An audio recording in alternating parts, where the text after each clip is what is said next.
Yes, നമ്മളൊക്കെ കൂടുതലായിട്ടും ട്രെയിനിലും ഫ്ലൈറ്റിലും ഒക്കെ ട്രാവൽ ചെയ്യുമ്പോൾ ഏറ്റവും കൂടുതൽ ചായ കുടിക്കാൻ ഡിപ്പെൻഡ് ചെയ്യുന്നത് ടീ ബാഗുകളാണ്.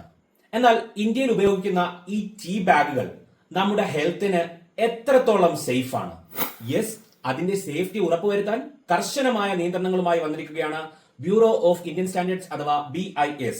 ഇന്ത്യയിൽ ഇറക്കുന്ന ഉൽപ്പന്നങ്ങളുടെ ഗുണനിലവാരം ഉറപ്പുവരുത്താനുള്ള ഒരു ഗവൺമെന്റ് മെഷീനറിയാണ് BIS. BISന്റെ പുതിയ ചട്ടപ്രകാരം ടീ ബാഗുകൾ നിർമ്മിക്കുമ്പോൾ ബ്ലീച്ച് ചെയ്യുന്നതിനായി എപ്പി ക്ലോറോഹൈഡ്രിൻ എന്ന രാസപദാർത്ഥം പൂർണ്ണമായും ഉപയോഗിക്കരുത് എന്ന് ചട്ടം ചെയ്യുന്നു. ഈ രാസപദാർത്ഥം ക്യാൻസർ പോലെയുള്ള മാരക രോഗങ്ങൾ ഉണ്ടാക്കുന്നെന്ന കണ്ടെത്തലിനെ തുടർന്നാണ് ഈ നടപടി.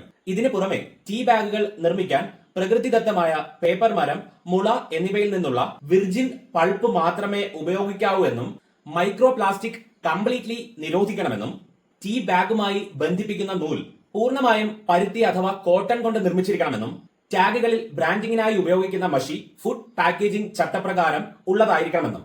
സോ ഇത്തരത്തിലുള്ള കൂടുതൽ ഫാക്ട്സിനായിട്ട് please to follow this page. Bye by.